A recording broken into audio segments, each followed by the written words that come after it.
Hello दोस्तों, मैं DRX Santosh Singh अपने YouTube चैनल पर आप सभी लोगों का स्वागत करता हूं। दोस्तों, हिंदू सनातन पद्धति में करवा चौथ सुहागिनों का महत्वपूर्ण त्यौहार माना गया है। इस पर्व पर महिलाएं हाथों में मेहंदी रचाकर, चूड़ी पहन व सोलह श्रृंगार कर अपने पति की पूजा कर व्रत का पारण करती हैं। सुहागिन या फिर पतिव्रता स्त्रियों के लिए करवा चौथ बहुत ही महत्वपूर्ण व्रत है। यह व्रत कार्तिक कृष्ण की चंद्रोदयिनी व्यापिनी चतुर्थी को किया जाता है, यानी कि चंद्रोदय की चतुर्थी तिथि को कृष्ण पक्ष की कार्तिक तिथि को किया जाता है। यदि 2 दिन की चंद्रोदय व्यापिनी हो यानी कि 2 दिन आपको चंद्रोदय की चतुर्थी तिथि हो तो उस दिन क्या करना चाहिए? तो दोस्तों, उस दिन आपको मित्र विद्या प्रशस्ति के अनुसार पूर्व विद्या लेना चाहिए। स्त्रियां इस व्रत को पति की दीर्घायु के लिए रखती हैं।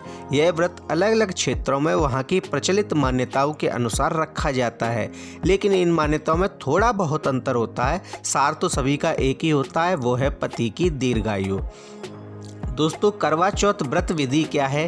करवा चौथ के व्रत को किस प्रकार से किया जाता है, कैसे उसकी पूजा की जाती है, कैसे व्रत रखा जाता है, आज के इस वीडियो में हम लोग जानेंगे।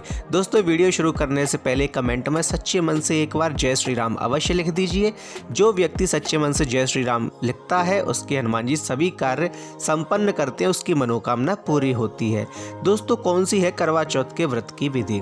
दोस्तों, करवा चौथ की आवश्यक संपूर्ण सामग्री को पहले एकत्रित कर लीजिए। उससे करवा चौथ के व्रत से पहले आप 1 दिन या 2 दिन पहले उस व्रत में उपयोग होने वाली संपूर्ण सामग्री को आप एकत्रित कर लीजिए। व्रत के दिन प्रातः स्नान आदि करने के पश्चात यह संकल्प बोलकर करवा चौथ का व्रत आरंभ कीजिए कि मम सुख सौभाग्य पुत्र पौत्राद्य सुस्त्री श्री प्रायते करक चतुर्थी व्रत में हम करश्ये।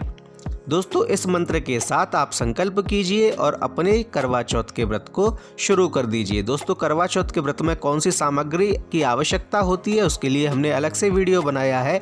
आप हमारे उस वीडियो को देखकर ये जान सकते हैं कि उसके लिए कौन सी सामग्री आवश्यक होती है, किस सामग्री को हम पहले से ही इकट्ठा कर लें।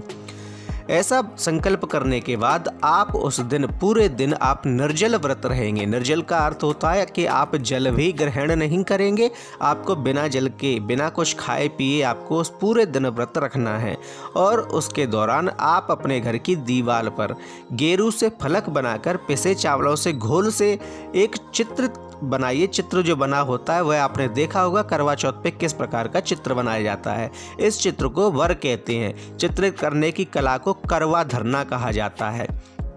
फिर दोस्तों, 8 पूड़ियों की एक अठवारी बनाई जाती है। 8 पूड़ियों की एक अठवारी बनाएं, हलवा बनाएं, पक्के पकवान बनाएं, फिर पीली मिट्टी से गौरी बनाएं और उनकी गोद में गणेश जी बनाकर बिठाएं। दोस्तों, गौरी और गणेश की पूजा इस व्रत में की जाती है। गौरी ही होती है जो पति के सौभाग्य को जिंदा रखती हैं, पति को सदा जीवित रखती हैं, यानी कि आपको अखंड सौभाग्य देने का कार्य गौरी का ही होता है। गौरी के साथ गणेश का पूजन इस दिन किया जाता है। इसलिए आप मिट्टी की गौरी बनाएं और उसमें मिट्टी के ही गणेश जी बनाकर उस गौरी की गोदी में बिठा दें।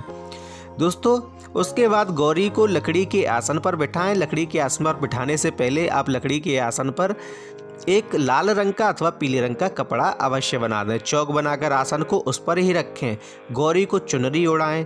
बिंदी आदि सुहाग सामग्री से गौरी का श्रृंगार करें, यानी कि जो 16 श्रृंगार आपने किए हैं वही 16 श्रृंगार आपको माता गौरी को समर्पित भी करने हैं। उन्हें समर्पित करने के बाद आप उन्हें सामग्री पर बिठाकर उनकी पूजा करें। उसके बाद आप जल से भरा हुआ एक लोटा उनके पास रखें। बायना, जिसे भेंट बोला जाता है, देने के लिए मिट्टी का टोटीदार एक करवा लें। करवा जो लोटे जैसा होता है, मिट्टी का बना हुआ होता है, वह लें। करवा में गेहूं और ढक्कन में शक्कर का बूरा भर लें। उसके बाद उसके ऊपर दक्षिणा रखें। रोली से करवा पर स्वास्तिक बनाएं। गौरी, गणेश और चित्रित करवा की परंपरा अनुसार पूजा करें। पति की दीर्घायु की कामना करें। जैसी आपकी परंपरा है, आपके घर में अन्य स्त्रियां भी होंगी, वे आपको बताएंगी कि आपके परिवार की, आपके कुल की परंपरा कैसी है, किस प्रकार से पूजा की जाती है। उसी प्रकार आपके कुल की जो रीत है उसी रीत के अनुसार आप अपने घर में पूजा करें। देखिए, जगह के हिसाब से रीतियाँ बदलती रहती हैं, थोड़े बहुत तो उनमें अंतर रहता है, इसलिए आपको उसी रीति को फॉलो करना है जो कि आपके घर में मानी जाती है।